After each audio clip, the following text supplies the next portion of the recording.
Hey, what's going on, guys? So you want to rush through your real estate exam, get licensed so you could start making some real money, right? Of course you do. Now, I made a video about a year and a half ago about passing the real estate exam without buying the book, without reading the book, and it has about 115,000 views so far. But I wanted to make an updated version after talking to some of my friends that have passed, get some more tips, and do it in half the time if that's possible, so you don't have to listen to me ramble and you can get on with studying so you could pass the exam. Now, my first step is you gotta select the right course. You can do it online or you can do it in the classroom. If you do it in the classroom, it's gonna be about 4 or 5 days straight. I think 40 hours for Florida, which is the state I did it on. And it was Monday through Friday, 9 to 5. So everything else goes on the back burner. That means your wife, your kids, your hobbies, your work, all that stuff. And it's great in a sense because if you get distracted very easily, then going in a classroom immerses you in real estate. And you are in that environment for the whole week and you're gonna get more knowledge that way.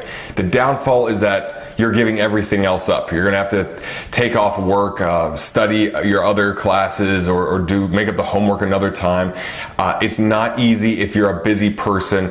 And also the classes are boring as hell. I mean, 2 hours in and I wanna leave. I want to walk out because I'm so bored. And if you're getting things quickly, understand that the class goes at the pace of the slowest person. So if you have that one slow person in class that asks a question after every 10 minutes of the instructor speaking, that's going to be the pace of your classroom. The pro is that the instructor usually has a decent idea of what's on the exam. So depends on what you want. I did it online and the course I took it on is in the description below. It's also on these little info cards.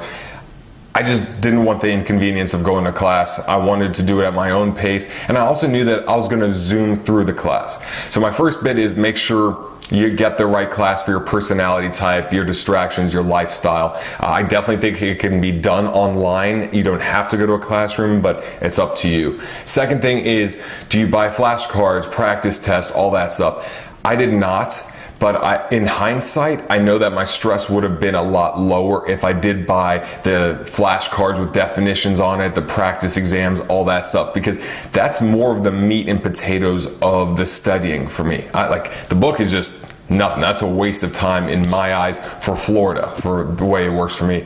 But the flashcards, the practice exams, that is worth it if you don't have any background in real estate. If you do, then maybe you could be fine without it like I was, but that's my advice. Third thing is rush through the rush through the course.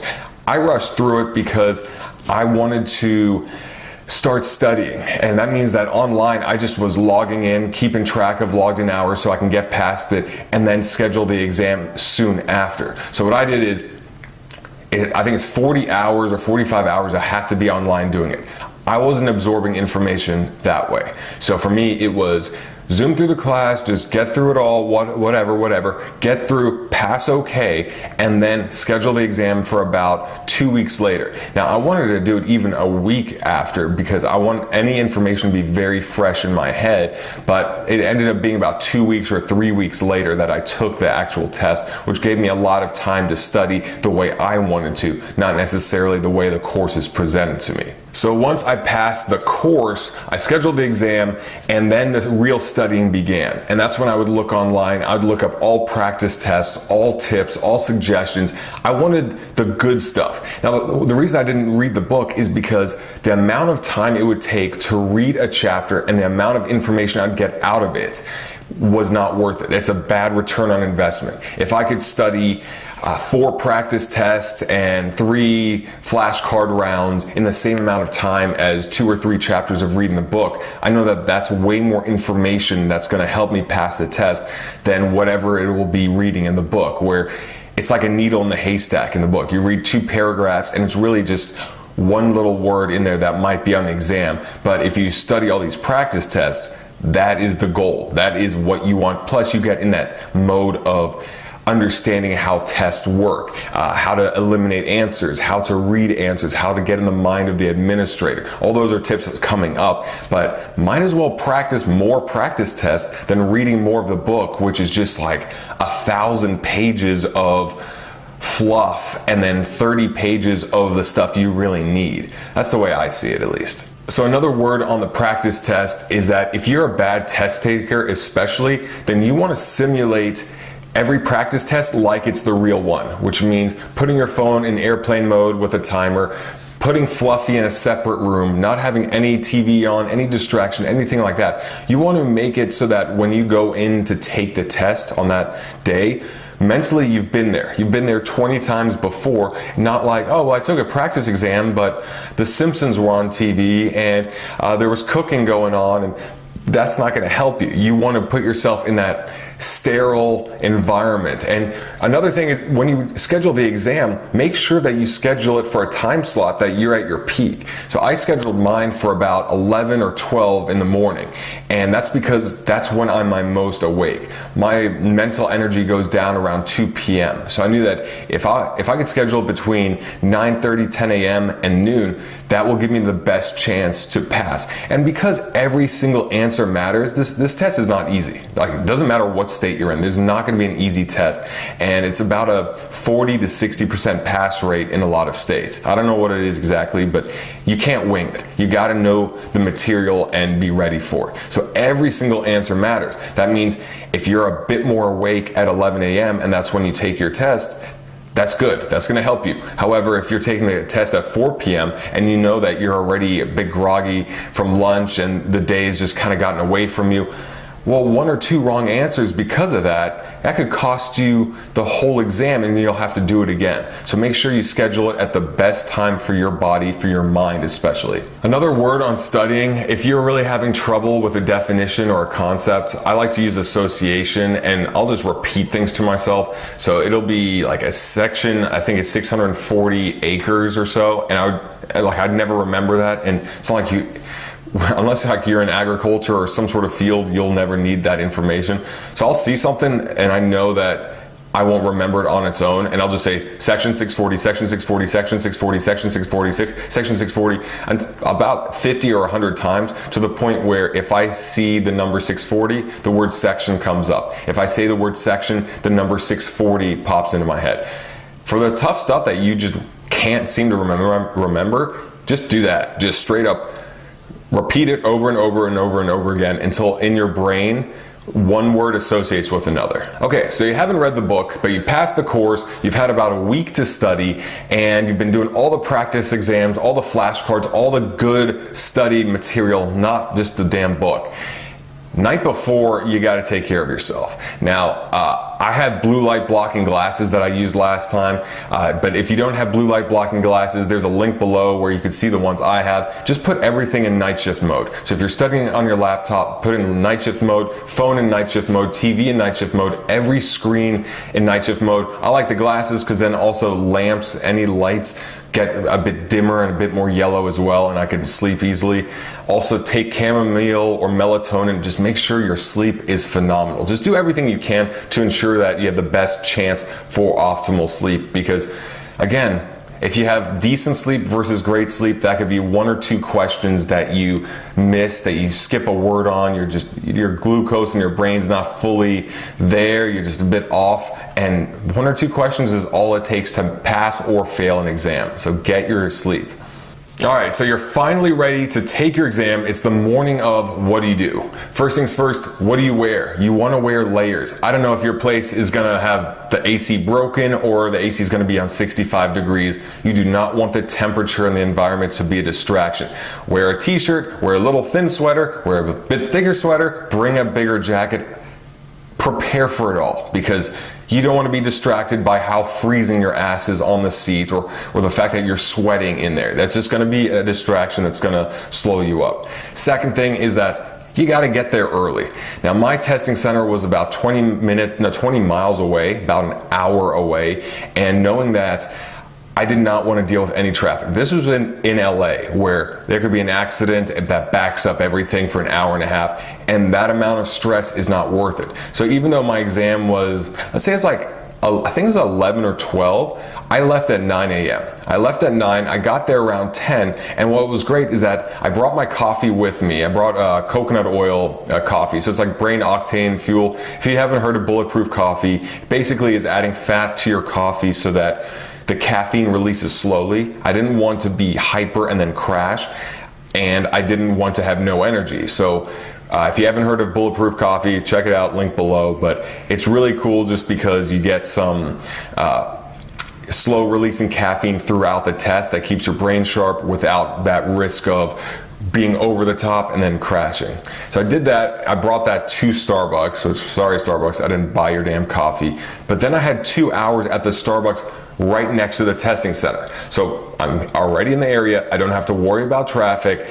If there was traffic or an accident, I would have been covered, but thank God it wasn't. And now I have 2 hours to study the stuff that either I was struggling with, which that's what I did study, but you could also just catch up on formulas or just reinforce the chapter summaries. Just get yourself more confident about the test that's coming up. Next is hyping yourself up. Now, hyping yourself up does not mean wasting a lot of precious energy on jumping around. It means getting into that mental focus and that positive mindset that, for one, this isn't a pregnancy test.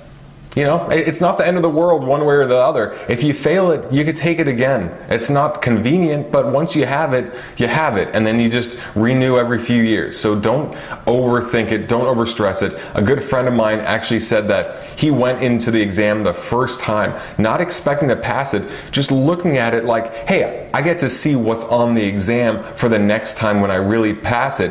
And that lax attitude helped him pass it the first time.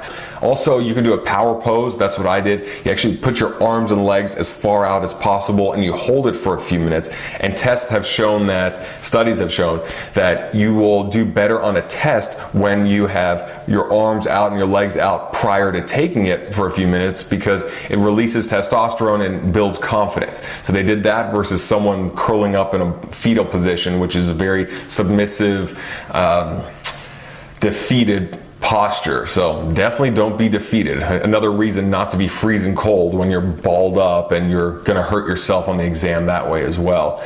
But just remember, get in that mindset. Feel positive, feel confident. You own it. Tell yourself, I own this test. This is my test to pass. Nothing's getting in my way. But also have that mentality of whatever happens, happens, and I can always take it again and again and again and again.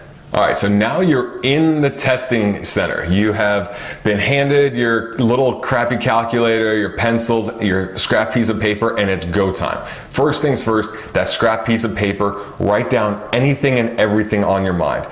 Formulas, definitions, everything. And that's because you want your brain to be clear. You want it to be able to focus on the problems at hand, not on remembering how big was a section again. Write down section 640. Write down a mile equals whatever feet. It's like, I don't even know. That was a year and a half ago. But write all that stuff. Regurgitate it out of your brain on that piece of paper. That will be your external hard drive, your external brain. So now your brain can just focus on analyzing the problems. Next is look at the problems. Let's see here. You look at it, you have to have the mindset of what does the administrator want you to know. So I would look at it like, what do they want me to know about this question? And a lot of it, especially laws, was do anything unethical, anything unlawful, and you will be punished, and you will be punished severely. So the answer was typically the longest or second longest punishment. If you're gonna get suspended or fined, it's the biggest fine or second biggest fine or second longest suspension. That was a common theme. Also, look at the surrounding answers. So this goes back to the SATs and testing for ever since you're a kid. If you answered abandonment as a question, as the answer to a question 2 questions before, it's probably not the answer to this one. Or it is the answer to this one and that other question you answered wrong. Also, take longer answers more seriously. So sometimes it'll be like, punishment is 5 years, and then there'll be an answer that's punishment is 5 years up to $10,000 fine and this. Sometimes they want to give you more information in the answer, and that is typically the answer. So it's kind of weird, but just understand that a lot of times when there's a really long answer, there's a higher likelihood that that is the correct answer. Doesn't mean it is, just pay attention to it. Speaking of long answers, do not take a long time on any question. Go through them all, do the easy ones first. You want to save that brain energy, that precious glucose in your system for the tough questions, but that means you can't spend too long on any question at first and then miss easy ones because of it. Go through, get all the easy ones, build up that confidence, and then go back through again. And also, look, you got to take breaks. I took a break around the 50 to 60 question mark. That's when my brain was fried. That's when I knew I got to slow down, because if I keep trying to chug through this, it's just going to be disastrous. I'm just going to miss some easy ones. I'm going to get frustrated, and you do not want to be frustrated. When it happens, sit back, close your eyes, breathe, just meditate for a moment, have some positive affirmations for yourself. Say, you know what, I'm doing great. I've nailed all these questions. I'm going to go back. I have plenty of time. I'm going to crush the rest of this. Don't pay attention to everyone else leaving. They could be leaving in the first 30 minutes because they failed miserably and they knew that there's no reason. Don't feel like, oh crap, they left already and that means they know all the answers and they got a perfect score. Not going to help you. Meditate, affirmations. And that's it, guys. Those are my tips to passing the exam without reading the book. That's how I did it. That's how my friends did it. And I hope that that's how you can do it as well. So if you have any questions, let me know. Again, the course I took is in the description. It's also in those little info things up there. There's other courses out there. Just that's the one I took. So thank you so much for tuning in to the Millennials Guide to Real Estate. Good luck on your exam and in the real estate world. Talk to you later.